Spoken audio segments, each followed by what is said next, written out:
do you think that the problem too is that when you are dependent, you're kind of punished for being dependent? I mean, think about dating. If you're too dependent, you become needy, naggy, a little bit of, so a guy, let me finish my statement so you can answer it all at once. You become needy, naggy. That person who's a little bit too dependent on her mate is kind of like, oh, she just, it's a little off-putting. To think about it, I just want you to think about it as a whole, okay? 2, when we were growing up, Miss Independent was popular. You wanted Miss Independent, INDEP. So it becomes a little confusing because one moment the trend is you want Miss Independent. The next moment is no, we don't want you to be Miss Independent. We want you to be so it seems like these trends are changing and people are wanting different things, and it just becomes a little confusing. What do you think about that? So as far as me, for dependent, I think it just depends on what you can be dependent on a lot of different stuff. If you dependent on me for all of your emotional security and all that stuff, that's cool. If you dependent on me to be your only friend in life, then that might be an issue. That is the scenario that you described as the negative. I don't think being dependent is necessarily a bad thing. I prefer a dependent person because when you wish she's the right person. But what about when she doesn't know she's not the right person and she's coming, See, a real man is gonna always tell a woman when she's the right woman. So thank you, Ina. Marcus, don't forget we know about your college years. So, all right. Can I tell the truth? I told the truth though. Didn't I tell y'all one time or 2 times, 3 times you can't do it and don't give no good? I've been clear on it. Address that question to me, so I do want to answer it. So here's the thing, right? Like, I think there's like a certain degree of you need to be your own person, right? Because that man is like not able to micromanage you. If he's the type of man to provide for everything, he doesn't have the time, the capacity to micromanage you. So you have to be your own woman to a certain degree that like he can trust you. If I say like go left, you're gonna go left, right? Without like necessarily having too much pushback. I think there's a difference between like saying like, hey, there's this thing that I noticed if we go left that like you may have missed, right? Like giving that guidance, that counsel, because women have a different perspective than men. I think that's different than being combative of saying, no, I'm not going left. Right. Well, combative and independent are 2 different things. I don't think that they're the same. Yes, I totally understand. And here's what I wanted to get at about like the whole like Miss Independent thing.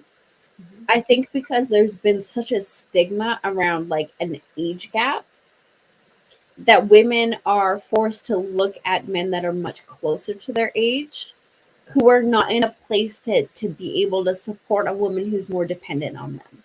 And so that's where like the era of Miss Independent has become popular, because we've closed the age gap that's considered socially appropriate.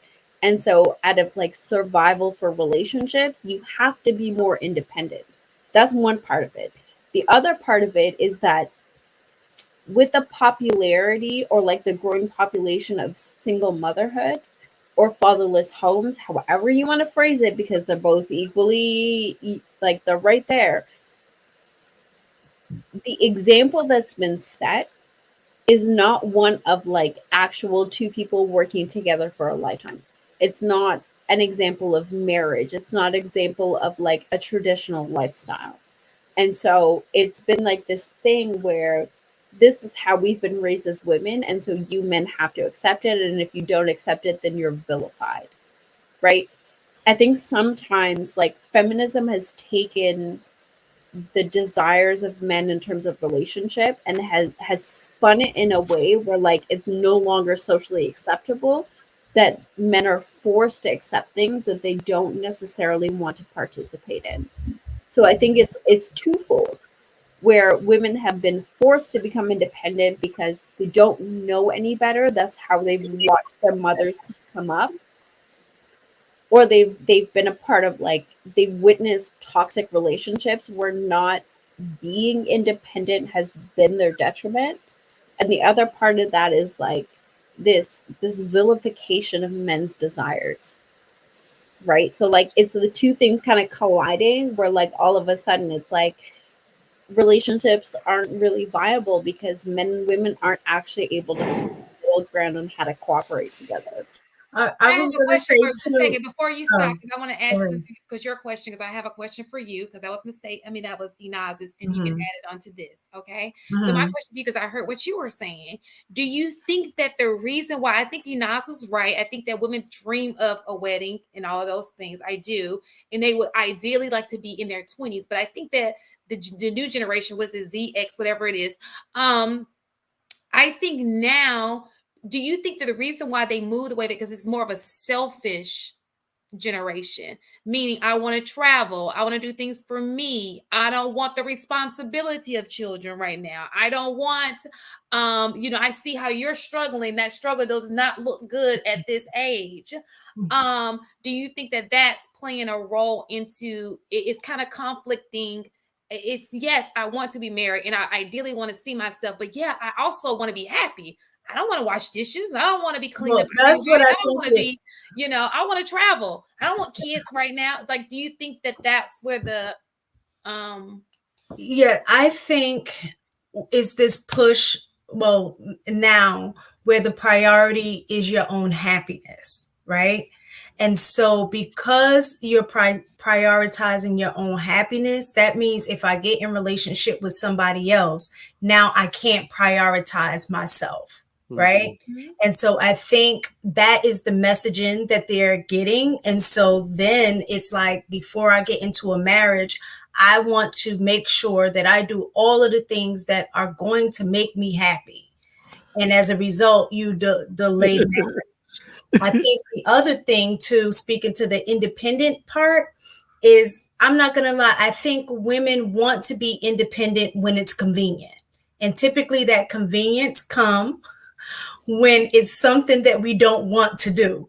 Right? It's like, I want to do, that kind of stuff. So I really think women have a natural desire to be dependent on their man.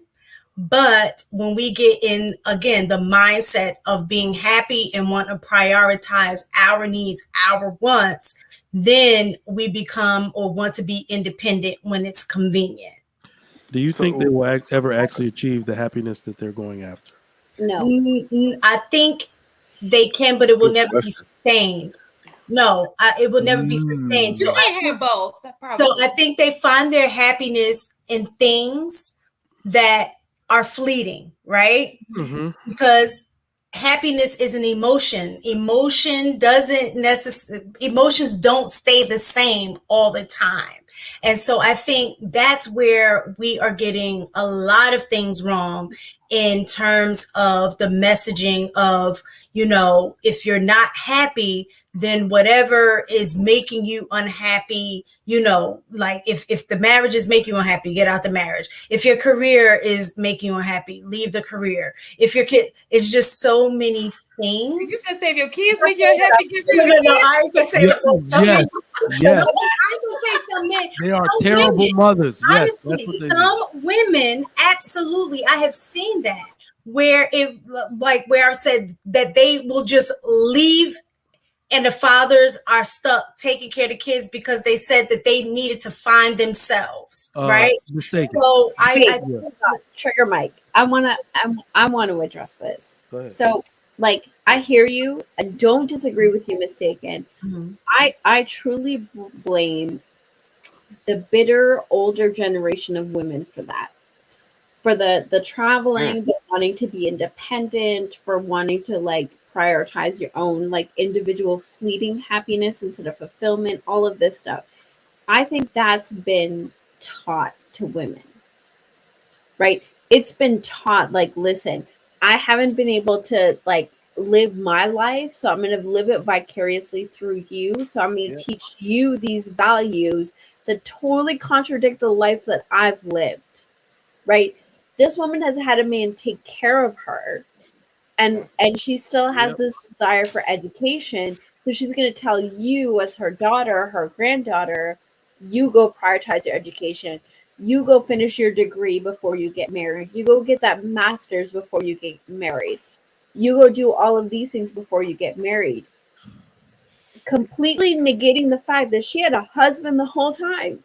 Yep. Right? Whether he But agrees. sometimes that message is coming from daddy too, because daddy sometimes can whisper in your ear, listen. So listen, let me My daddy, I got a dad. I mean, all the women I know Yep. got daddies. I don't know this fatherless. So we ain't them people. So let me address that point, right? Because like I grew up with my daddy in the household. I will tell you right now, that man has told me from the beginning of time, if you pick the right man, you can still do all that stuff while still being married. Woo, your dad is a smart man. Yeah. My dad's been married for almost 40 years at this point, right? Like he's not a sucker. But you also admitted that he's different from your uncle. So and he's different from her uncles. I thought you were about to say most men mistaken. Right. So as much as I said that my father is different than my uncles, the majority of my extended family is married with families, nuclear families. The majority of their offsprings are not divorced, right? Like this is a cultural thing that's taught to us, right? As a woman, you should be able to balance both as long as you are choosing the right partner. And the other thing about choosing the right partner is not only are they involved in the process of choosing the right husband, but like we have been taught from like under the age of 10, right? We were talking about wifey training earlier on. We have all received wifey training. All of the boys have received like husband training. Yes, granted a little bit later in life, but at the end of the day, like we were taught, like, listen, this is what it takes to make a marriage work. This is the purpose of marriage, because a lot of people are not taught the purpose of marriage, right? People think that it's supposed to be fulfillment and happiness and like butterflies and rainbows and like Disney endings. There's a genuine purpose to being married, right? We were taught that from a very young age, right? So like as much as I have not met my person yet, and that's going to happen, right? We're putting that out there, we're manifesting it. At the end of the day, like there is a very specific path on how it is we're supposed to look at marriage, how it is we're supposed to look at a partner, how it is we're supposed to look at these things, and not education, not work, not anything is supposed to get in the way of actually finding a partner.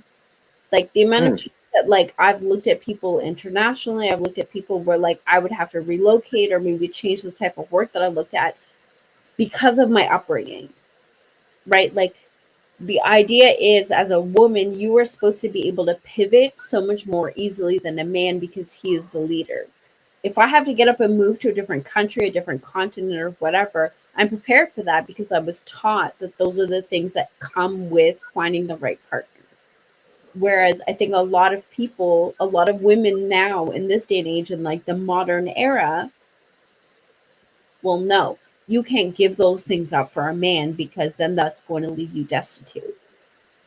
Right. And I think that's where like the programming from the previous generation can be detrimental if it's not marriage focused.